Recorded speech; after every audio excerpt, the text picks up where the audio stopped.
Boa noite, começa agora para as 22 cidades do Acre, mais um Ideias da Aldeia. Eu sou Diogo Soares e no programa de hoje eu vou conversar com um artista plástico, escultor de Chapuri, acreano, Gesileu Salvatore. Boa noite, Gesileu, bem-vindo ao Ideias da Aldeia, falando aí para as 22 cidades do Acre. Aí você falou Chapuri, eu lembrei eu sou acreano e chapuriense super rachado, né, como eu tinha acostumado a dizer, né. Mas boa noite, Diogo.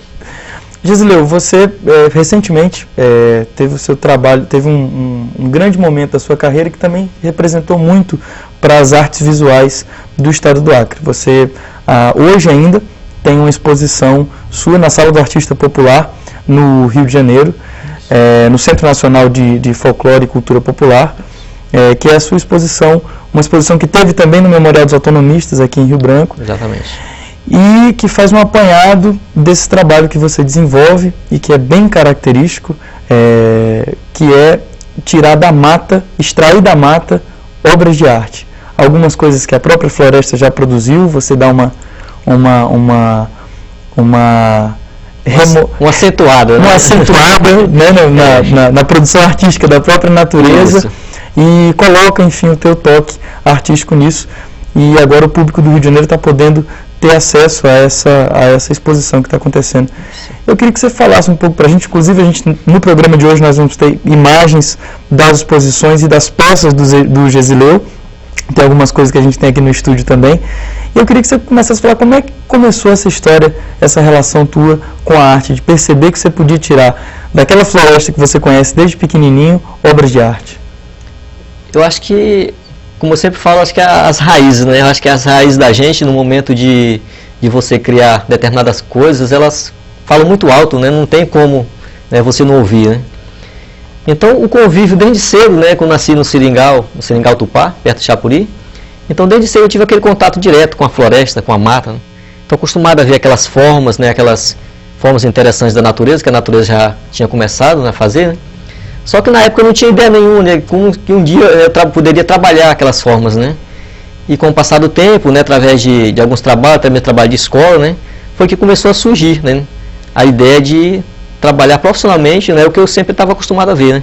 Gesileu, naquela época, quando você era criança, você já tinha essa percepção de identificar algumas formas da natureza que você queria trabalhar, que você tinha vontade de trabalhar, por mais que não fosse de maneira profissional, ou que você nem soubesse que aquilo já era o início da tua produção, da tua vida artística? Isso. Olha, a percepção desde cedo, né? Desde o momento em que eu comecei a entender, né, como a gente fala, né, a me entender por gente, como a gente é acostumado a dizer, eu já tinha essa percepção de ver coisas, né, de ver figuras, né? E eu acho que isso, em parte, contribuiu para estar enriquecendo a minha criatividade, né? Então eu via determinadas formas e dizia, um pássaro ali, né? Aquele dá para fazer um tucano, né? Aquele dá para fazer um macaco. Só que eu não sabia como fazer, né? Esse tucano e fazer esse macaco. Eu só dizia, né? Dá para fazer. Agora como, né? Como eu vim descobrir bem mais tarde, como seria possível, né? Montar essa parceria homem e natureza, né? Que na verdade nós somos parceiros, eu e a natureza, né? Nós somos um parceiro ali que trabalha numa simbiose perfeita, né, que eu considero a simbiose perfeita. E já que você está falando em simbiose perfeita, seu pai era seringueiro, então também trabalhava, vivia da natureza, tirava o sustento dele da natureza. Como é que ele entendeu seu pai como um seringueiro? Como é que ele entendeu que o filho dele era um artista, era um escultor? Meu pai, eu sou escultor, isso é a minha profissão. O Diego, no começo foi um pouco difícil, né, porque aquilo para ele era uma coisa que ele estava acostumado a ver no dia a dia dele, né. É uma coisa também, como meu pai cortava seringa desde muito pequeno, né? Na época que usava poronga na cabeça, com idade de 10 anos, né? De 10, 8 anos, ele já cortava seringa, já acompanhava alguém no corte da seringa, né? Então é uma coisa que ele sempre teve o costume, sempre ele via, né? Sempre estava na frente dele. E geralmente a gente não tem muito o costume de ficar dando valor às coisas que, assim, aquelas coisas que estão fáceis, que estão na sua frente, geralmente a gente não dá muito valor, né? Para isso, né? Então no começo da minha carreira eu sentia assim um pouco de resistência, né?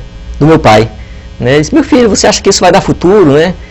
A gente quer uma coisa que dê futuro para você, você vai entrar em uma raiz dessa, quem que vai querer? Porque aquilo para ele é uma coisa comum, tá entendendo? É uma coisa que ele é acostumado a ver, né? Acostumado a ver no seu dia a dia, né? Mas com o passar do tempo eu fui trabalhando, né? Ele foi ia me ajudando no meu trabalho também. Aí eu notei que aquela resistência inicial não existia mais, né? Que ele saiu daquela daquele que de generalizar tudo, né? E passou a admirar determinadas coisas que eu estava fazendo também, né? Inclusive parece que hoje ele até te ajuda no processo de... Como é que funciona isso? Assim, falando no processo, uma coisa interessante é que o meu pai, depois que ele deixou de ser seringueiro, ele trabalhou uns tempos de carpinteiro também, né? Aí tinha assim um pouco de familiaridade com a madeira também, né? Mas ele não tinha noção nenhuma de entalhe, né? De nada, né? De maneira nenhuma, da escultura de forma nenhuma, né? E através da lei de incentivo à cultura, né, do Estado, eu fui beneficiado com um projeto, né? E insisti, pai, vamos participar comigo, vamos lá, quem sabe o senhor não vai poder me ajudar futuramente, mas ele não queria de maneira nenhuma, né? Com muita luta eu consegui levar ele, né, para essa minha oficina. Depois do primeiro dia de aula, né, ele era sempre o primeiro a chegar e o último a sair, entendeu? E sim, uma coisa assim, e se você ver as peças que ele está produzindo hoje, né, você pensa que ele fez aquilo a vida inteira. Né, quer dizer que ele não é uma coisa que ele tinha muita resistência no começo, mas depois ele, né, passou a gostar de maneira bem direta mesmo, né?